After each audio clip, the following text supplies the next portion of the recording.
Standing By, the Terry and Ted podcast, is sponsored by the UPS Store Canada. Hello. Hi, Uncle Terry. I thought to myself, if you're watching on YouTube, by the way, I thought to myself, I'll put this sweater on and we'll see how long it takes before Ted takes a shot. Got your bathing suit on? Going skiing? Are you starting a snow job? Yeah, that's a very Christmassy it is. It's a bit looking sweater. I was looking for something to change into because here's a podcast secret. We record some days. We record 1, 2, sometimes 3 episodes. Yeah. And we want to trick you into thinking that we're doing it every day, so we change our shirts. But we're not. But we're not. And we're just, it's a new shirt, but we're smelly. Hi, I'm Terry DeMonte. That's Ted Bird. Pardon me. If you're watching on YouTube, you already see the silly sweater. It looks like something you would put on après-ski in Stowe. That's exactly what it looks like. It's an après-ski sweater. Exactly. Yeah, après-ski. Yeah. It's the Standing By podcast, and you'll notice that, again, if you're watching on YouTube, there is no guest on this episode. It is just going to be the whining and thoughts of Terry and Ted. Some people seem to enjoy that.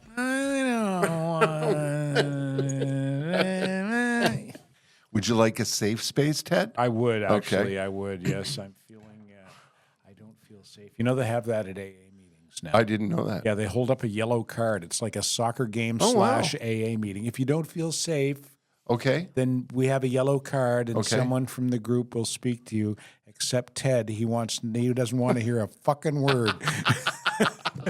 2 yellow cards and you're out, like in soccer? I guess. I don't know. All right. We want to thank our lead sponsor. Our title sponsor is the UPS Store Canada. David Drucker and all the operators and employees of the UPS Store Canada, I'm sure, are justifiably proud of sponsoring the Standing By podcast. It is a very, very easy thing to explain how they can help you. So, Ted, do tell. Well, let's say you want to ship something across the country. Let's say you need something shipped to you. Let's say you run a small business. I know that the shipping, when I think UPS right out of the gate, I think shipping. But I think the UPS store, I think the biggest attraction to me for that is the small business thing. Like small business solutions coming out the yin-yang. I think that's their slogan. The UPS store, small business solutions coming out the yin-yang. We'll run that by David, see what he thinks. But if you run a small business, any problem you have that needs to be solved, any supply that you need, chances are they're going to have it. Yeah, they all also do, if you know what I'm talking about, if you've ever moved or, you've got something that you need to ship across the country or, to the next province, you need to send something to your husband or wife who's in Toronto on business and you think, shit, I got no boxes, I got no tape. Just take it to the UPS store. They'll look after it for you. And they do all kinds of things you don't think of, like passport pictures and mailboxes. Although I noticed on their website in the passport picture, the sample passport picture, the lady's smiling. I thought that was a no-no. No, I think that's okay now. Really? I think so. Oh. I could be wrong. I got a 10-year passport. Do you? I believe so, yeah. So I don't know. From what I probably understand, won't even be alive by the time mine expires. we shouldn't. Don't ask us. Ask the guys at the guys and gals at the UPS store. The UPSstore.ca. Go online. Find one of the locations near you. There are over 380 of them across the country.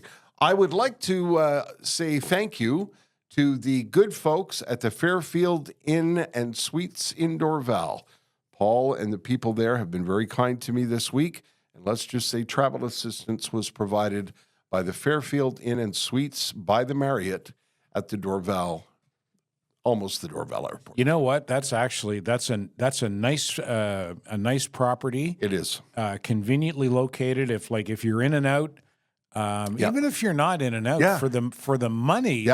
Like the rates there are in this day and age surprisingly affordable. Yeah, a nice, really well organized, very clean room. Clean, with a great, and that's important. Yeah. That's so important. And really nice staff. They've treated me like a family this week, and I appreciate that. I'd like to start the episode today with a lesson. This is how elevators work. Okay? So when you're on an elevator and the doors open, there are people coming off that elevator. So the rules are you wait for the people to get off the car, as they used to call it in the 40s, and then you may proceed forward and board the elevator for your journey. In much the same way that on the subway or the metro, Christ. you wait for the people to detrain. Yes. And then you get on the train. Yes. You let the people off first. Yes. Then you get on. Yeah, and the train's not leaving without you, and the elevator isn't going anywhere in half a second. So come toi and just be nice. Some people are some people are more important than you. You know Jer. what? I blame the phones. No one waits for anything anymore. Yeah. You know, I don't know if you notice this. People trying to leave parking lots, they're going right now. They need to go. They're going right now. Doesn't matter if there's traffic coming. We notice that everywhere. My favorite, and this predates smartphones, and it's sort of the same mentality, the same me, I'm the most important, but the same but different. People who double park in front of the liquor store. What? And there's a great big. I used to see this at the Bay Durfee Mall. You know, where there's an SAQ. Yes. And that part, there's a big parking There's lot all kinds there. of parking at that mall. There's always, there's like maybe 10 or 15 cars in a parking lot that holds 200 cars, but people double park right in front of the liquor store. Because that's good for them. And well, more than that, because they need their liquor right fucking now. They can't be wasting time parking and walking across the parking lot 10 or 15 seconds. They need their liquor right fucking now. I used that strategy at Christmas time. I stopped in that store on the way to my parents over the years. And at Christmas time, I'd stop and get 10, 12 bottles of wine for the, ensuing celebrations. And if I had to carry that heavy box, I'd bring the car around, go get my box and put it in the trunk. Rather than schlep the box across the parking lot. But there's plenty of parking. Oh, there's a ton of parking. Yeah. But yeah. Routinely, I would see people double parked outside that liquor store. Right. So we're gonna talk about a bunch of different topics today, and I'm gonna include Poseidon in this conversation because I don't know if you've ever heard the word Yonder pouches. Have you heard this word? No. Or phrase, I should say. Yonder pouch is a product, and what it is, it looks like an overgrown pencil case, and when you are going to a show where they don't want you to have your phone, they take your phone from you, you line up, you take your phone from you, they take it, they put it in the pouch, and they lock it. Now, I forget what the process was, how they knew that phone was. I think they gave How you identify they your gave you a phone. little thing or something. It must be like a coat check. You have a number. Kind of, right. Yeah. And so we're going to this show in Vancouver to see Wanda Sykes. Now, Wanda Sykes is a very talented, very funny lady. Stand-up comedian. You've seen her on Curb Your Enthusiasm. She's just very, very funny. And my wife and I said, we're in Vancouver, we have nothing to do, and we're bored out of our minds. We said, let's go to Wanda Sykes. So we get to the theater, and the lineup for the theater stretches about 3 blocks in a theater that's similar to Plaza des Arts. So about like 2,000 people, I guess. Mm-hmm. And the lineup is like almost 3 blocks. I thought, what could possibly be going on? Yeah. And when we get to the front of the line, first of all, there's security. So there's the metal detectors. And then they have to stop you and take your phone and put it in what they call a Yonder pouch so that you don't have your phone during the show. Now, I understand it to a degree. Phones at the shows are annoying. A lot of people don't watch shows anymore. They're tape on their phone. Yeah, well, they shoot them on their phone with the phone camera. But I think there was something else going on. I think Wanda Sykes was afraid that people were going to tape her set and then maybe put it up on social media. Is that what's going on, Poseidon? Yeah, for comedians. Okay. Yeah, 100%, and I agree with it for Why? comedians. Well, because let's say you're working on something. It's not 100% there. You're kind of trying out a new joke or whatever. You don't want it exposed to the public. That's Jerry Seinfeld at Yuck Yucks or at a club in New York trying some stuff up. If you pay a big soft cedar price ticket for a performance from a comedian who's on tour, they're not practicing new material. They've got a locked in set that they're doing for people who've paid $120 to see her. Sometimes they try to change things around. Sometimes it's not even 100% done until like the taping. Like Mike had, I can remember being on tour with Mike, and from time to time he would try in a new joke in there, and try it out. And then finally it worked with he did have his set planned out, but here and there he would throw in something new from time. It's very rare, but also like, I don't know. I just agree with it. Like why? Like, cause what if you can know the punchline to a joke. Like, it's kind of like, it's kind of like seeing a movie. I don't get it. I don't understand it. She's a public figure. She's a famous actress and comedian. And I don't know what the paranoia was, and I don't know how precious. It's not paranoia, because then it could affect ticket sales. Let's say somebody films your whole set. They sit there, film for an hour. They put it up online, even if it's in bad quality. That's potential ticket buyers that may not come to your show. So let me ask you something. You're a fan of a comedian, and you'd rather watch a jiggly handheld phone recorded poor set microphone quality on Facebook? Me? What the fuck? Me? No, but some people will see it, but it's not even like I'd rather. It's you might start watching and like, hey, this is kind of funny. How so people buy a consume. ticket and go to the show, you cheap. No, I understand, but then what happens is like let's say this comedian is in town. And you go, but I kind of already saw their whole set on Facebook. I don't know. I don't understand. I don't get it. I don't understand it. I understand this one. Like, if it was for like a music concert, it's weird.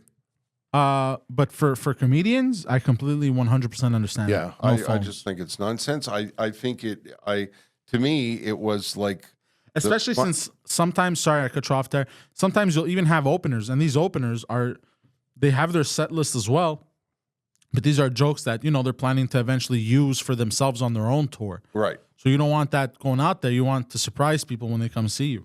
Yeah, what it reeked of to me was get over yourself. You're not that important that everybody's trying to tape you and sell your set. Get over yourself. That's what occurred to me as well. Yes. Yeah. I wouldn't. I'll take my phone into a show, and it wouldn't even occur to me. No, it wouldn't. And I know everybody does now. Everybody records things, but usually you just ask people not, to keep your phones in your pocket or whatever.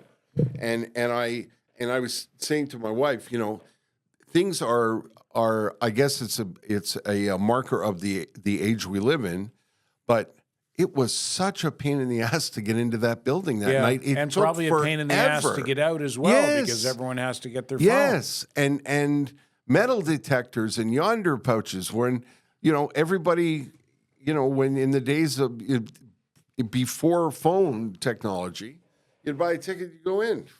Yonder pouch sounds like something your granddad would call his scrotum.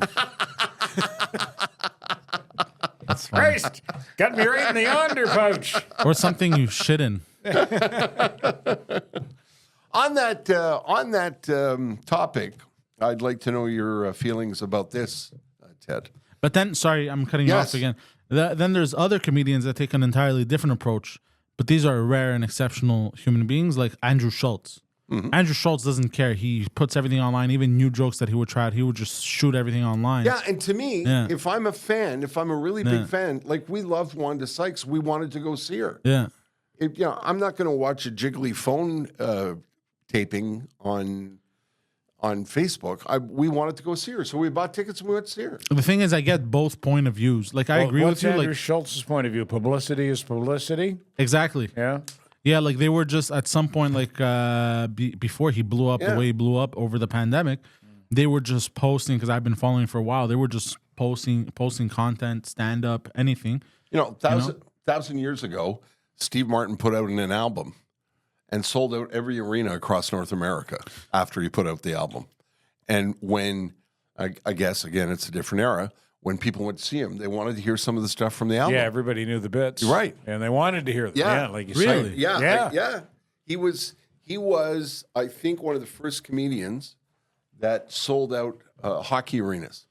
Remember how astonishing it was? Yeah. What was the name of that album? It was one with the arrow through the head. Exactly. Yeah. That one. That was huge. Yeah. That was huge. And it was brilliant. Yeah, absolutely brilliant. So on that same kind of thing, I wanted to tell you the story of me going to see Macklemore. Does that sound ridiculous, Poseidon? Well, is that the guy with the fur coat, the $20 thrift store? Yes, that's the guy. The guy with is he a hip hop artist? The guy with the What happened? You were showing up to sell him some clothes. Well, the guy with the fur coat. It reminds me of so many stories we can't tell. Yes. So my wife Jess is a big fan of Macklemore, and she sent me a note this morning, and she said, what's so funny? what did you think of? What did you happened? think of, Ted?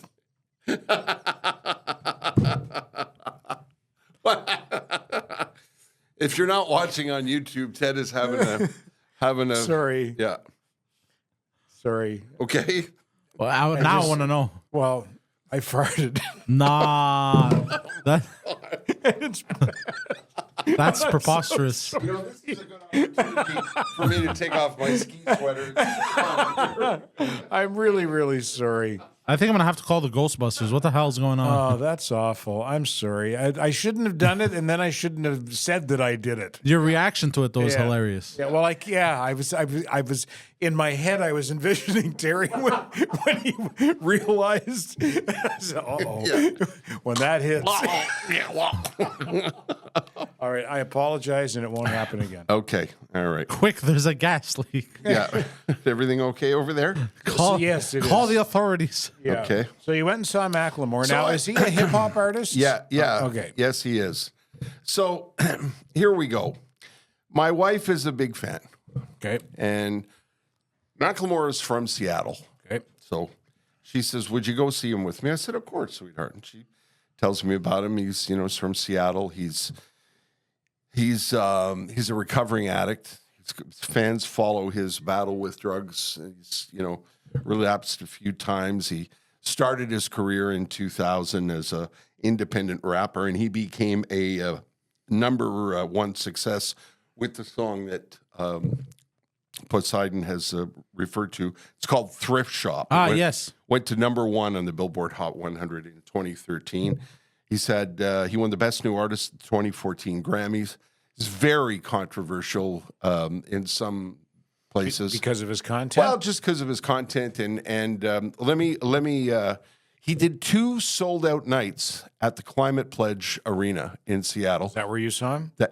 That's his hometown. Okay. Just said it would be great. We'll go see him, and he was terrific. He was very grateful to his hometown crowd. He celebrated Seattle. He put on a pretty good show.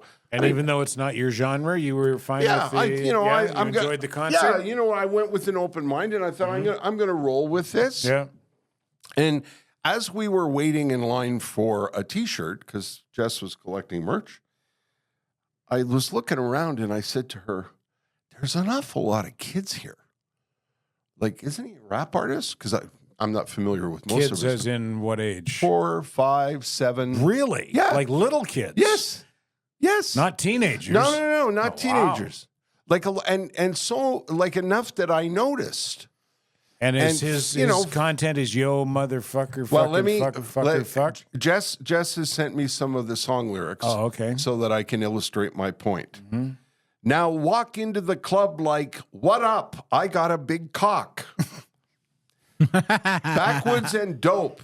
White hose in the back seat, snorting coke.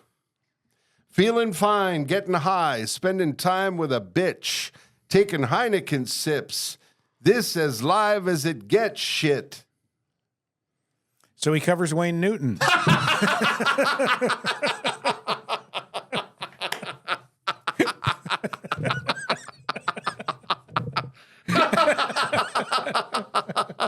Poor Poseidon's going, "Who's Wayne Newton?" Yeah. I wanted to laugh, but I'm like, wait a minute, I don't know who this man is. So my question is, and you both get in on it if you want. Jess and I had this conversation, after the show. Behind us, there was a family of 4. There was what I'm guessing was a father and a mother, and there were 2 kids. And we guessed the oldest was 10, and the youngest we figured 5 or 6, because she fell asleep during the show on the 4 seats. Mom, dad, little brother, and she lay down and fell asleep. And the other kid was up and doing the waving and the thing, and they know thrift shop, but I don't know if they know about the Coke hose and the what. Yeah. And I said, okay, I don't have kids. I was raised in a different era, but you're a dad. Is that a good thing? No. It's not? No, I think it's inappropriate. People can raise their own kids any way they want. I wouldn't have taken my 5 and 10-year-old children to that show. I don't think it's appropriate. It's adult content. They had the choice between babysitter or the concert. That's all they had money. It was one or the other. My wife said, Jess said, and I'm going to get crucified for this, when you have children, those are the choices you're faced with.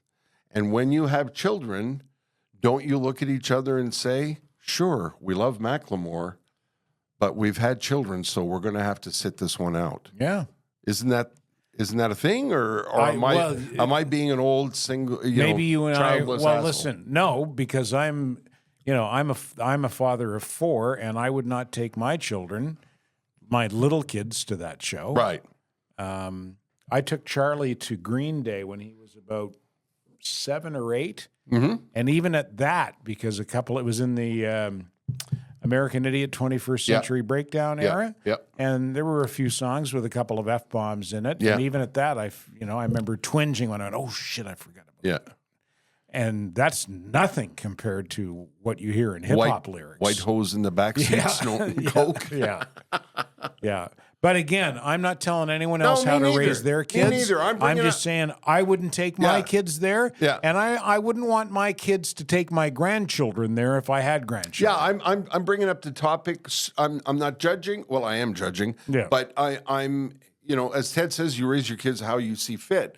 I found it odd and a little bit disturbing, frankly, and I figured if your child is asleep on the $150 seat that you purchased for her to see the show, maybe that wasn't a good call. Yeah. I don't know. And what do you say when your kid says to you, Dad, what's a hoe? Yeah, I know you can That's say a prostitute, darling. No, you could say, it's a garden tool. Yeah. I understand it. You just point to her mother. I married one. I thought it was odd, and that leads me to a question Jess said to me. Ask on the podcast if we should have no children dining. No children dining. You mean in a restaurant? Yes. Sure, why not? Okay. Why not? Well, I'm telling you, we're going to get crucified by parents. Parents are going to. There's somebody's drilling next door. Parents are going to. I'm gonna go. You want me to go handle it? No. We're fine. He said that's a staple gun, right? That's fine. And he said he had 6. I think that. No. The drilling was supposed to be done. He said 5 minutes. It's not the drilling. I think it's the nail gun, aka the trumpet. Yeah. Did it go? Meow? So, parents will crucify us because parents now are from the age where it's we want to go out and we want to eat, and why can't we take our children with us? Well, because it's an adults only restaurant. How about that? Yeah, but we should have asked one of our guests, Paul Desbellier, who is in the restaurant business. I wonder if that's suicide if you open a restaurant. I don't know. That's a good question. What about what are the liquor license laws? Like you couldn't take a 5-year-old kid into a pub, could you? I think you can. Oh, you can now? I don't know about pubs here in Canada, but I think in Britain the whole family can go to the pub. Well, as far as I know, I can remember when I wrong. was a little kid. I I can remember being with my dad, and he wanted to drop in and see a couple of his buddies at the City Club or at the Red Lantern Tavern, and wait in the car. I'll be back in 10 minutes. I had to wait in the car because little kids weren't allowed in there. No, and those were the days where you would let your kids sit in the car. Exactly, And it wouldn't be 10 minutes. Yeah. Dad would go in there and have like 3 or 4 with the boys, Yeah. and I'd fall asleep in the back seat. Right. So I don't know what the rules are. And it came up because my wife and I decided to drive downtown and have an upscale, not upscale, like a bit of a higher end experience. Yeah. We wanted to go to a nice restaurant. We got, I put a collared shirt on. We got a little bit dressed up, and we thought, this will kind of be a date night. This will be nice. And we chose a restaurant that is, not out of reach for this retired guy, but is not the Olive Garden. Let's just put it that way, right? So we go and we get dressed up and we get seated, and we're sitting at a table that I think is pretty nice. And there's a table close by, and as we're sipping on our first martini, suddenly a waiter appears out from the corner of the restaurant carrying a high chair. And then another waiter appears carrying another high chair. And I said to her, when did Joe Fortes get high chairs? Like why are high chairs a thing at this fancy restaurant? Is it like a steakhouse?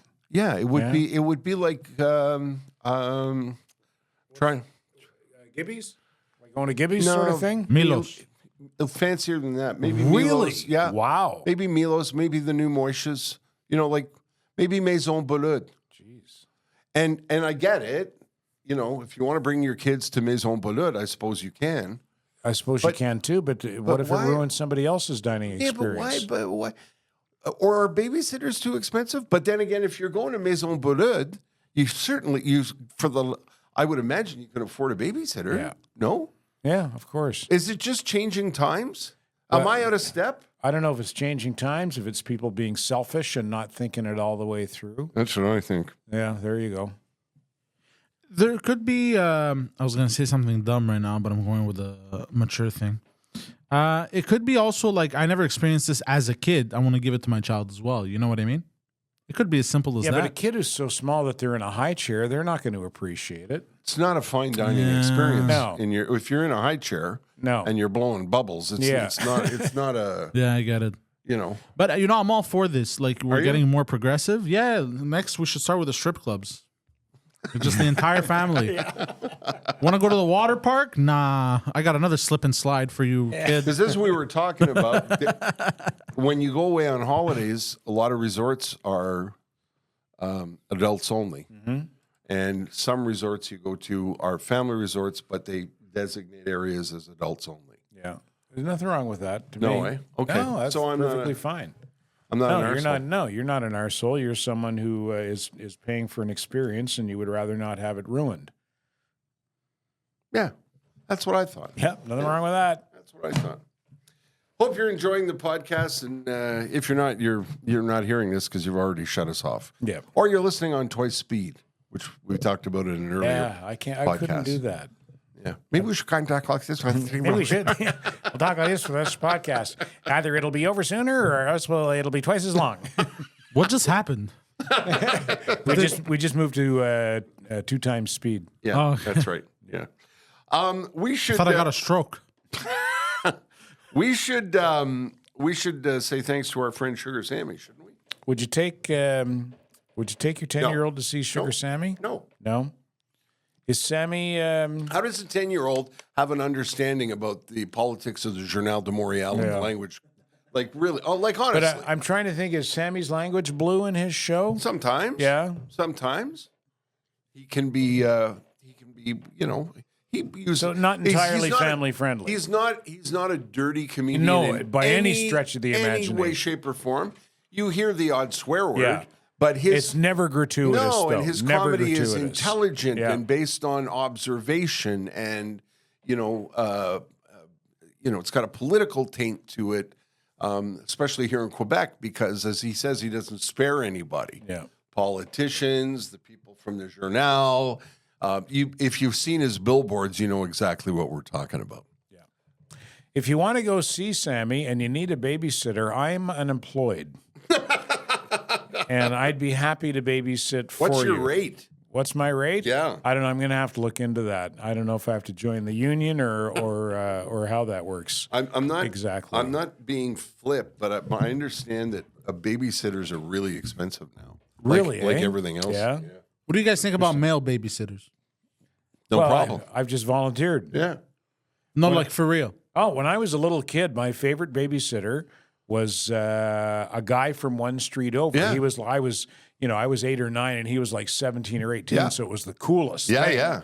To have. Yeah. Yeah. Like an older brother type of Yeah, situation. yeah, Yeah, exactly. his sister would babysit for us, but if she wasn't available, he would come and babysit. And to have him come over, like Yeah. a teenage guy, that was just Yeah, the it was coolest like- thing ever. Okay. Coolest guy in So the let's say a block. teenage boy, but what about like a 50-year-old man that lives alone? Well, that's where I come in.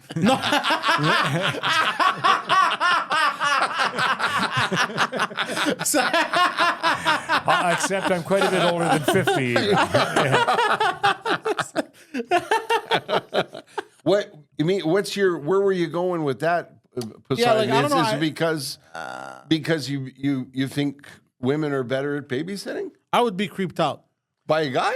Yeah. Come on, so I don't know. okay. A guy of a particular age or any guy?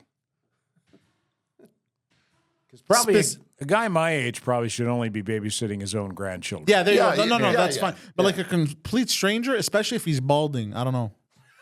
Yeah, but the teenager up the street isn't balding. He's just like the he's Yeah, like, but his teenager is young. He's gonna have fun with the kids. He's gonna play sports, soccer, whatever. You know. yeah. But what's the?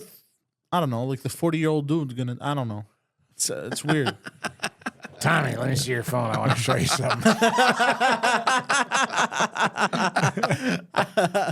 So we were talking about Sugar Sammy. Yes, we were. And Ted was volunteering to babysit. babysit, If you want to yes. go see You're Gonna Rear Duh. As Sam said in a note to us earlier this week, go see what the outrage is all about. Ted and I have been to see him many, many, many times, and You're Gonna Rear Duh is just so funny. And it's always tweaked and it's updated, and you never see the same thing twice when you go to see him. In 2023, he sold out every ticket he put on sale. Every time a ticket went on sale, he sold it. And in 2024, he put tickets up for sale at the beginning of the year. They're already sold until September, so he had to order or he had to schedule new shows. Yeah, new shows in Montreal and Yeah. also in Gatineau. Yep, there you go. But do not wait for tickets. If you wait for tickets, I'm telling you, you're going to get beat. You can go to his social media, as he says. Tell people to come to my social media to see all the trouble I've been getting into. You can follow him on Instagram, on Twitter, on Facebook, or you can go to sugarsammy.com. Just look at some of the clips, and if you're a Quebecer, if you're familiar with the way things work in our end of the world, it's really, really funny, and it doesn't matter where you see him. It's really, really funny. He's currently on tour in the United States. Go to sugarsammy.com. Sammy, thank you, pal. I appreciate that. He's become a good friend over the years. And a supporter of this show. Supporter And of we the appreciate podcast. that. Yeah, we do. Yeah, we do. And in other news, Yes. I wondered what you thought about the brick to cross the street story I was telling you. Well, I just thought it was stupid, but typical of the times that we live in. And I can't figure out if it's serious or if it's just someone taking the piss. It was around April 1st. So Yeah. they claimed they were just trying to raise awareness. But they actually did set up a bucket with foam bricks. Yeah, tell Poseidon what we're talking about here. There's a crosswalk in Vancouver at a place called Granville Island. Granville Island is a very, very popular and very busy, Trendy. trendy sort of marketplace, hangout Kind of place. an old Montreal vibe. Yeah, a little bit without the charm of old Montreal. Yeah. It's like it was an old government site that they redid years and years and years ago. So there's a lot of artisty kind of shops. There's a lot of theater on the island. There's a place where you can buy just brooms. I've never seen that. A store that only sells brooms. Not far from that, a store that only sells aprons. So it's that kind of place, and there's some What? Yeah. There's some restaurants and what. Anyway, it's very popular. Okay. And they have a crosswalk, and there's an organization called Vision Zero. Vision Zero believes no one should ever get hurt ever by anything. Oh. They're the people, Vision Zero, that want all the speed limits reduced. They've helped push the reduction in speed limits all around the country, including here in Montreal. Are you serious? Yes, absolutely. This is the first time I hear about this. Yes, Vision Zero, Google them. They think that there are too many pedestrians injured by vehicles and that there should be no accidents. There should be no interaction with pedestrians. They would prefer that streets be closed, but if you can't close them, you reduce the speed limit. And in this case, they chose this particular crosswalk because they thought it was too dangerous, because cars were too aggressive. And what they did was they put a bucket on this side of the crosswalk, and they put pretend bricks. They were foam bricks, and they told you, pick a brick up out of the bucket and hold it when you're crossing and threaten to throw it at the car.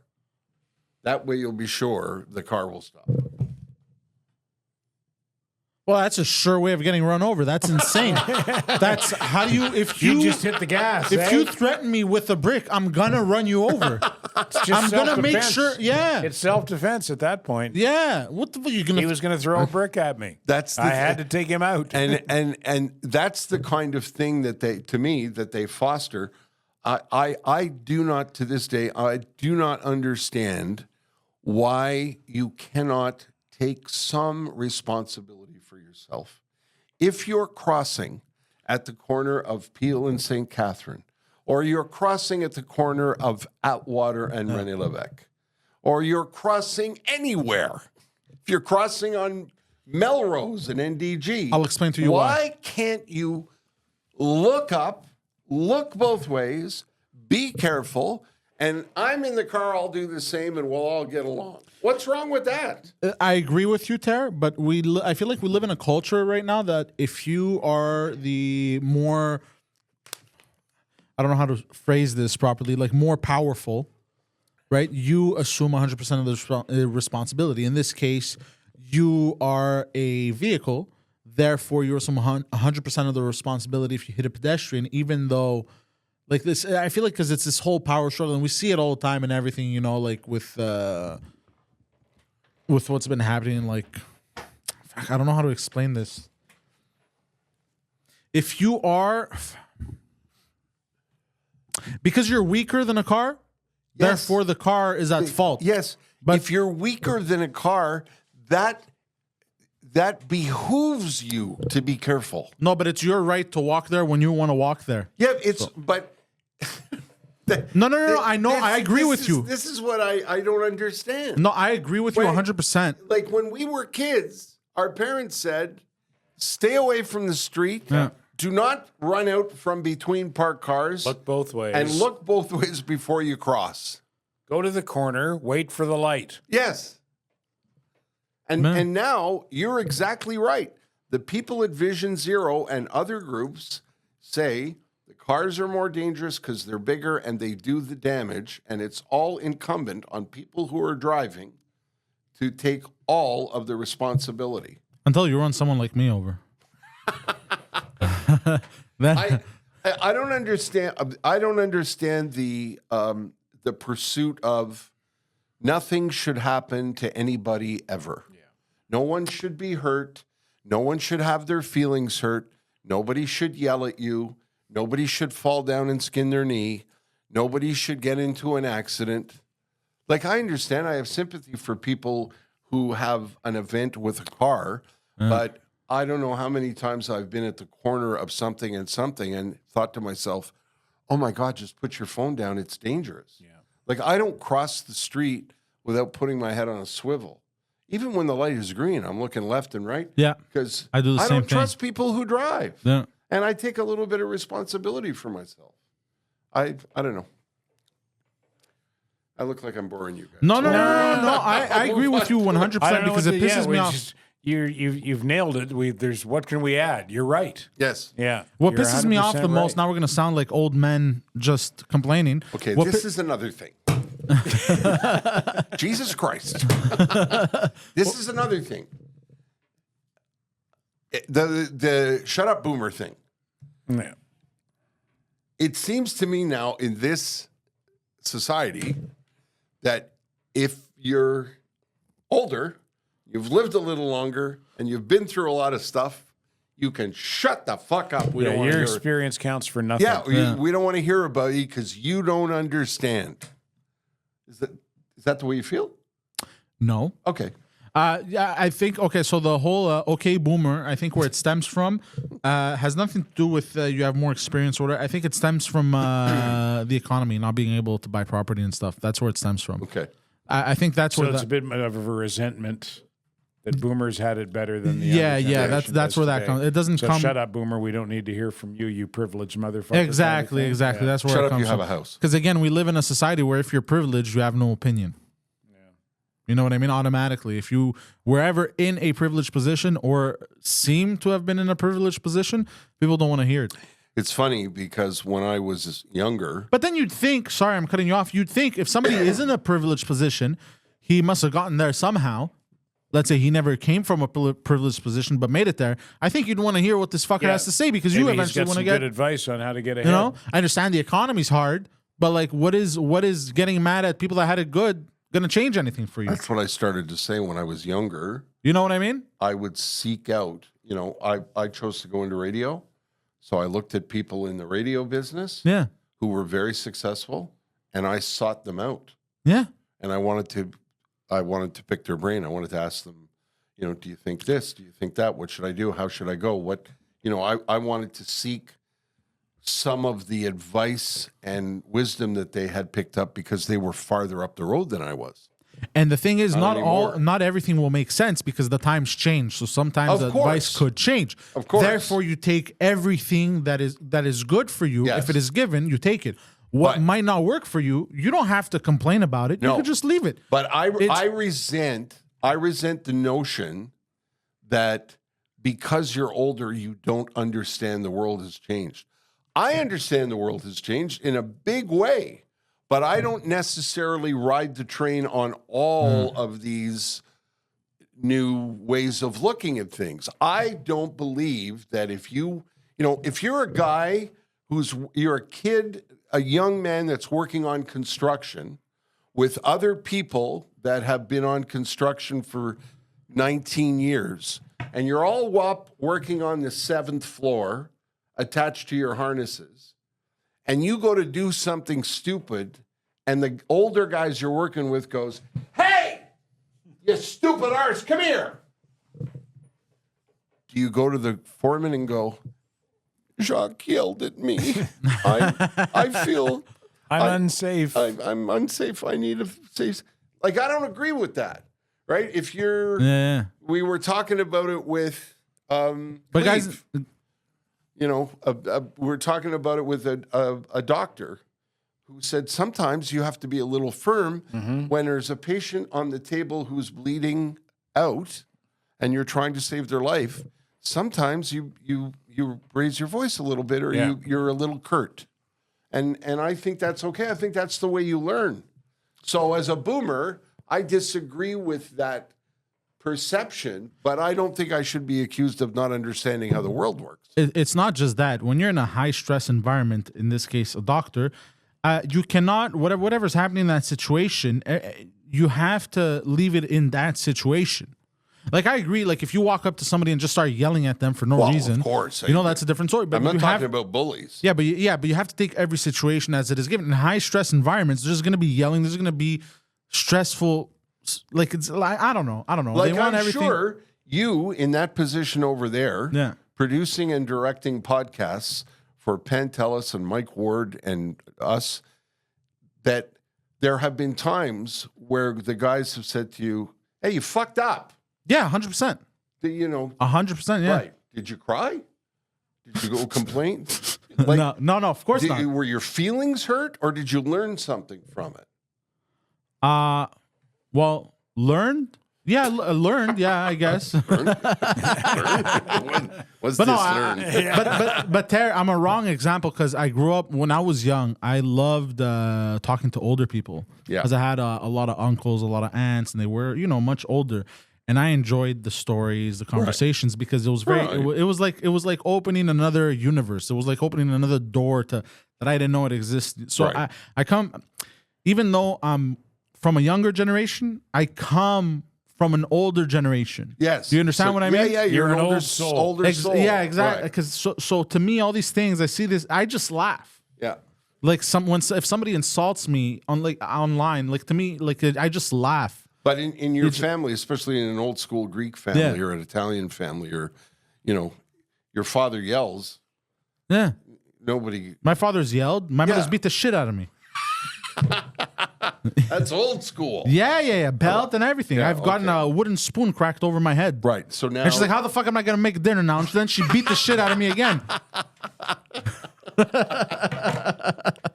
I haven't heard, or maybe it's just that I don't pay attention anymore. The shut up boomer, okay boomer. It's been a while since I've since I've heard that. It's mostly online. Yeah, it's Yeah. what you're right. It's mostly online, but I still get the impression with a lot of things that I read, and not people that I'm close to, younger people that I'm close to seek out my advice, nieces and nephews, and Not a lot do. no, many do. Oh, okay. and are hugely respectful. But I find it especially true in political discussions. Oh, for sure. You know. And also online, because Yeah. online everybody's 10 feet tall and Yeah. bulletproof. Right. And- Nobody has to look you in the eye. Right. And the assumption is online, if you comment on a social issue, that you don't understand because the world has changed and the world has moved on and Yeah. you've been left behind. And I think that's an unfair assumption, especially when you think of some of the people.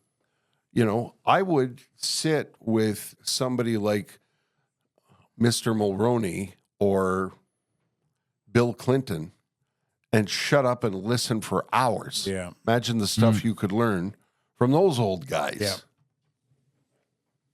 No, I agree. Yeah, and I think I would like to think most people feel the same way, and that the shut up, old man, you don't know anything, I have nothing to learn from you crowd is in the minority and in the vast Well, minority. you said this many times, Ted. You said that the minority on both sides of the political divide are driving the debate. Yeah, 1% of the people make 99% of the noise. Yeah, and I agree with that. And I will argue, sorry, I'm speaking a lot on this episode. I will we argue asked- there's actually a movement of younger people, even younger than me, like of what do they call Gen Z, Yeah. the last generation, whatever. That's these- Gen Z, I think. Yeah, these lunatics. Where there's actually a reversal, where they're seeing everything going forward, but they don't like it. They're like, this is ridiculous. And then they discover older things and they're embracing older things. Well, the pendulum always swings, Yeah. right? It swings one way and then it swings back the other way. Because I will admit, like I look back sometimes and certain things were better. Like people like the latest example I saw that I like that I haven't brought up yet, but I'm going to bring it up is fridges. Fridges. Just something as simple as fridges. Okay. You'd think, right, with time and as technology evolving, fridges have gotten better. No, they used to be better. Yeah. They used to be more solid. They'd last forever. Forever, yeah. There was a guy that made a business online that basically refurbishes old fridges Yeah. and freezers from the 70s and 60s. Yeah.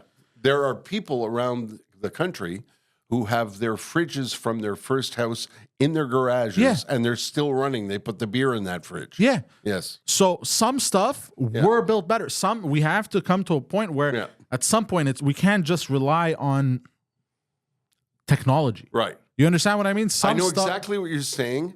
And I'm thinking about, there's that and the way things have changed in that department. No. But I'm thinking about expressing an opinion on, for example, universities posting job opportunities for only certain races and certain spirit, sexuality, whatever, which which is pretending to attend to the diversity question. Oh, it's hypocritical. But I agree with Ted. I think it's hypocritical.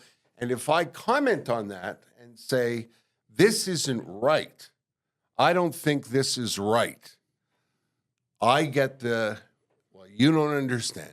Because in your day, you with your privilege, Nah. right? As if people aren't privileged nowadays either. But anyways, that's besides the point. But I say like those job postings, I say let them. I'm for this. Dig your own grave. Go ahead. I guess there was a time in our lives where the idea of an exclusionary job posting, no matter who you were excluding, was absurd. Yeah. You wouldn't have even... Well, you wouldn't have gotten away with it. You wouldn't have gotten away with it. But the same people who wouldn't have allowed you to get away with it are the ones who are practicing it now. That's what pisses me off. The same ones who would have accused you of being biased and bigoted 30 years ago are now the ones who are posting the job openings that are only for two-spirited indigenous lesbian dwarfs. Right. Right. That's because everything comes around. Yeah. Yeah. Anyway, it's just it's I don't know. What are you asking me for? I don't know. This is the Shut up. Can we talk about something else? this is the episode of that should have stayed on the porch, cracking up on cold ones. Well, that's the thing. You know, you don't want to be. You know, I try hard not to be the guy on the porch yelling at the kids to get off my lawn. I can't wait to be that guy. Yeah, really? You're looking forward to that? Yeah. Okay. I'm chasing them with like a rake, In one of our solo a brick. yeah, a foam brick. Yeah, go get one at Granville Island. We in the last one of the podcasts in this season, I asked Ted. I don't think you came up with any, did you, Ted? Podcasts that you're listening to? Well, I listen to my friend Trish Wood on the regular. Yes. Trish Wood is Trish. Critical. Yeah. Which is an excellent podcast. And I liken it to, she gets great guests, and I liken her podcast to being at a party and eavesdropping on the smartest people in the room. Nice. Trish Wood is critical. I mentioned the Myers brothers because I got a kick out of this premise. Seth Meyers from NBC, who does the Late Late Show, who used to be with Saturday Night Live. He was the head writer. I like Seth Meyers. The Myers family. They just seem really nice. Him and his brother do something called Family Vacations, and they invite big stars to come on and talk about their family vacations, and it's a lot of fun. I also like the TCM Turner Classic Movies podcast. I like 2 Drink Minimum. And this is what I was going to say when we talked about this exact thing. We forgot to mention the in-house podcast. What's the matter with us? 2 Drink Minimum with Pantelis and Mike Ward and our very own producer, Poseidon. You guys are every week, Poseidon? Yes. Yeah? Yes, every week. 2 Drink Minimum. And now Chris Ramsey. Scream. Is Chris a regular now? Yeah, he's a regular. Episode? He's part of the crew now. Wow. Yeah? No kidding. Yeah. Another very funny Bang my guy. elbow. Yeah. So there's 4 of you now. Yeah, 4. Oh, nice. Yeah. From threesome to gangbang. We love it. Beautiful. There you go. Yeah. So The more the merrier. Did we mention Mike Ward? And the morning We did mention Mike, the morning show, who you're The on. morning show with George Santrisos and Poseidon and myself every Wednesday. That's live. Yes. Every Wednesday at 10 o'clock from 10 to 11:30 on YouTube. I missed this past Wednesday because Terry's in town and we were doing a bunch of running around, but I'll be back in next Wednesday and every Wednesday moving forward unless otherwise forbidden by law. Right. Do you think your lawyers will not let you do that? Well, they haven't said no so far. Okay. So I took a couple of weeks off after they lowered the boom on me at work, and then I came back for a week, and then I missed this past week because you and I were busy. How are you enjoying being a fired guy? Great. Are you? I like Yeah? the sleeping in part. Okay. Yeah, I'd like to get some severance though. It'd Yeah. be good to have some money to pay some bills and buy some Yeah. groceries. Yeah. Yeah. I mean, I got a little nest egg. I Yeah. got a little bit of a cushion, but Yeah. Well, you were always you were always a good saver. I remember. wasn't. Oh, I thought you were. I thought you always put money aside every week. When we first met, I thought you were. I did, and then I married someone, and I gave her power of attorney and control over my finances. Right. And God love her. She's not my wife anymore, but she's one of my great and good friends. But she wasn't real good with money.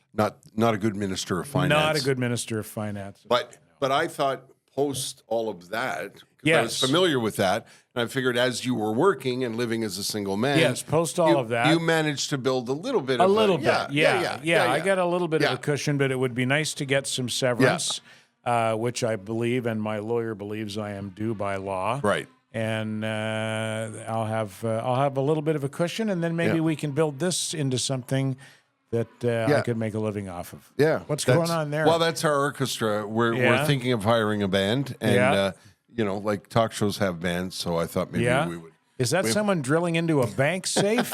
Can you hear that? Can you hear that? Yeah, but the mics don't pick it up. Oh, the mics don't pick it up. They don't at all. What we're talking about is some very loud drilling that's going on. And also, you should tell people you don't have a cushion, because we were at Marvin's today. And you said, you were telling a buddy, everybody's buying me everything. You should just keep telling people you're poor. Yeah, well, I keep telling them I'm unemployed. I don't even have to tell them. People know. And everyone picks up. No, Ted, it's okay. I've got it. Everyone feels sorry for you when you don't have a job. Just start telling people I'm an entrepreneur. Then they'll be annoyed. Have you heard Ted's Ted lost his job. We should buy him lunch. Boy, Marvin's was good. Yeah, oh, my goodness. Yeah, that's a great spot. That's a legendary spot. I was telling Ted on the drive back to the studio, we haven't found anything like that out west. The hardcore soul of the city kind of restaurants with long time families that have been doing the same thing. Yeah. I mean, Marvin's brings out the calamari and you go, that was made by someone who's passionate. Yeah, I had calamari at a West Island chain restaurant last week that was more expensive. No, it was about the same price as what we had at Marvin's today, but it wasn't even close in terms of quality. And also, Marvin's gave us Marvin's at quantity as well. We got twice as much today for what we paid at Marvin's as we did at the other place the other night, and twice as good. Chains dominate the landscape out in British Columbia. They really do, especially in the area we live. And chains are doing the same thing. Like, let's take one, Earl's, for example. Mm-hmm. There's an Earl's in Toronto. There's an Earl's in Winnipeg. There's an Earl's in Calgary. There's an Earl's in BC. All over these places, all over across the West.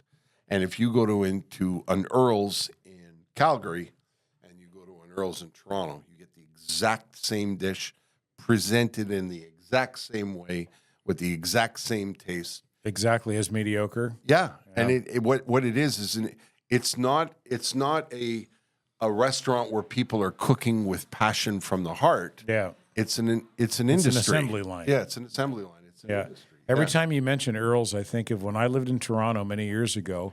We used to go down on Eglinton Street West, and this is when we were in our early 20s, and we would hang out at the singles bars, and there was a singles bar called Earl's Tin Palace, and we called it Earl's Foreskin Palace. Nice.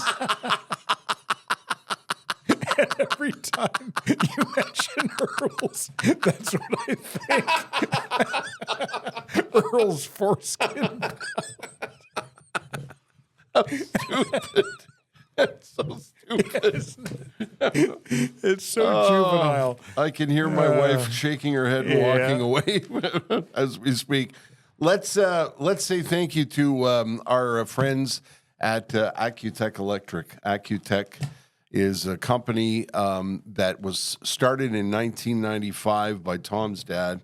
Tom is now running the business. He's a master electrician. Electrician. He's not just an enthusiast. Yep, he's a master. He knows what he's doing. That's what you want when it comes to electrical jobs. They do so many things. They can do commercial jobs for you. They can do industrial jobs. They can rework your lighting if you want to change the office around.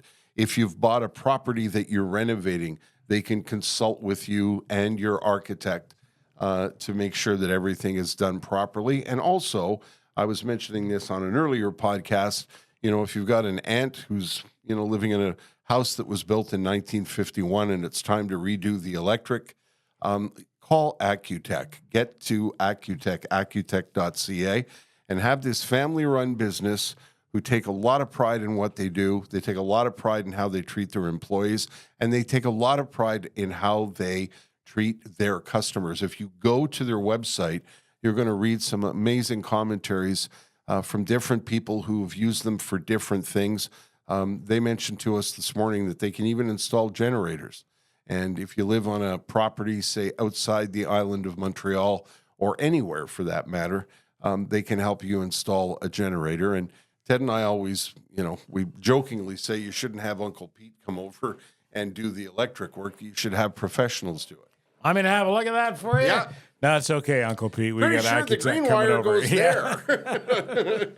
And if you're thinking of or you need help with electrical work, Acutech.ca. Start there, go to the website, and learn all about this terrific family-run business. I think you'll be happy. And if you know anybody who's looking to, buy a property and wants to redo the whole house, Acutech can help them too. ACUTECH.ca.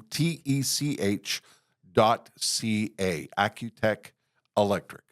Some other folks who know what they're doing and who can be trusted at any and all times are the Mersons. Merson Automotive in NDG on Saint Jacques, just west of Cavendish, where Terry and I have been getting our cars serviced for these many years. It's got to be going on 30 years. It is, for sure it's 30 years. Doing Absolutely. business with the Mersons. We were down there last week. The Mersons was our eclipsed destination. Yeah. Everyone else went up on the mountain or down to the river or up on the roof. Yeah. Terry and I went to Merson's. Yeah, sat there and we cried. Yeah. To get my tires changed, and had a nice chat with Kara and Celso, who represent the third generation of the Merson family. Ben Merson started that business in 1970. Ben's son Mark and Mark's wife Bonnie took over for a generation. And now Celso and Kara, I do it every time. Celso and Kara run the joint. And one thing that has been consistent throughout is honesty and work ethic. And the other thing that I like? Charlie came through the door. Yeah. Charlie's been there forever. Forever. Yeah. And it's Charlie's the service manager. Yeah. This gives you an idea of what it's like a family there. It's like a family in the back. And by the way, in the back, it's quite a big shop back there. It is, yeah. They've got a lot of service space and they can take care. Cars have changed so much from the days when I was driving my 67 Beetle and you could try and change the oil yourself. Now I open the hood to my car and I just hope I can put the windshield washer in it. But they have all the facilities, all the computers, everything you need. And their mechanics are trained up to date on automotive technology, whether electric, hybrid, or old school. What do you want to call it? The old thingamajigger engines. What do you call them? Internal combustion engines. If they can't do something, they'll tell you. Yeah. If it's something out of reach, they'll tell you, but that's very, very... And they'll send you somewhere, and I've had this experience with the Mersons multiple times. Something's been wrong with my car, that friggin' Bavarian money pit that I had before the one I have now. Something would go wrong with that, and they would say, listen, this is above our pay grade. We don't have the resources to do this job, but here's who you want to go see. And they would send me to someone who was just as honest and as capable as them. I'm who would do the so job. glad you got rid of that car. I was getting ready to buy you a tent to live in. That car got rid of me. Yeah. The engine died, and that was the end of that. MersonAuto.com is where you can go online. You can also pop in and see them. They'll welcome you with open arms just past the corner of Saint Jacques and Cavendish. And you can also call them, 487-5545. That's a number I will never forget. Tweet sheet. Let's go out with some funny, shall we? My favorite part of the show. Okay. Yeah, you like the tweet sheet, eh, Poseidon? Let's see what so you've been bored for an hour. Let's see what's funny on Twitter today from @SheGot99Problems. According to my Fitbit, I've masturbated over 2 miles today. I wonder how it calculates that. From @SliceOfHeck. My favorite part of sex is when my dad shouts, "Wowie zowie." That's pretty inappropriate. Yeah, it is. So wait, his father was fucking him. So it would appear. Yeah. That's why it's only got 18 likes. Yeah, I think that's the inference. And 303 views. Yeah. And last but not least. Hold on. Holding on? Standing by. From @RobotRowboat, applying at a nursing home. Boss, tell me about yourself. Me. Well, I've never cared for the elderly. Boss, that's okay. We'll train you. Me. No, I mean, I fucking hate old people. That sounds like Poseidon. Yeah. Applying for a job at the old folks' home. That's funny. Well, there you go. There's another episode of the Standing By podcast. Did we do good? That was it. We're done. Maybe time to go. Was that? Huh? It was that? What was what? Number one?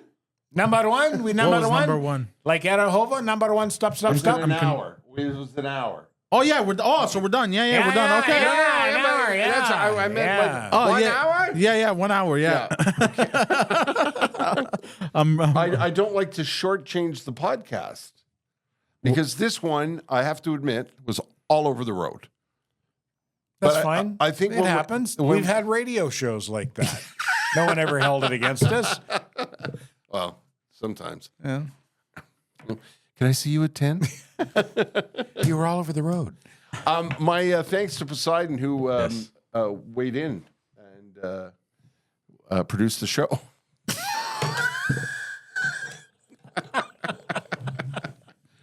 Ted's leaning funny. Oh, he I've seen that farted again, lean didn't he? before. Damn it. Also, with the overbites. Yeah, it's like we're 14. I got that on camera too. Honest to Christ. Yeah, thank you, Poseidon, No for problem. putting up with us. And our thanks to Pantelis and Mike Ward, our podfathers. Our thanks to the UPS store, Sugar Sammy, Acutech Electric, and the Mersons. We appreciate that very much. Don't forget to follow us on social media. We have a Facebook page, a Twitter account, Instagram.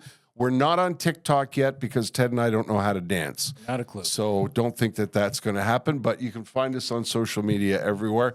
And thanks so much for downloading the episode and spending some time with it. We appreciate that. Standing By, the Terry and Ted podcast has been brought to you by the UPS Store Canada. The UPS store near you is locally owned and operated by a member of your small business community.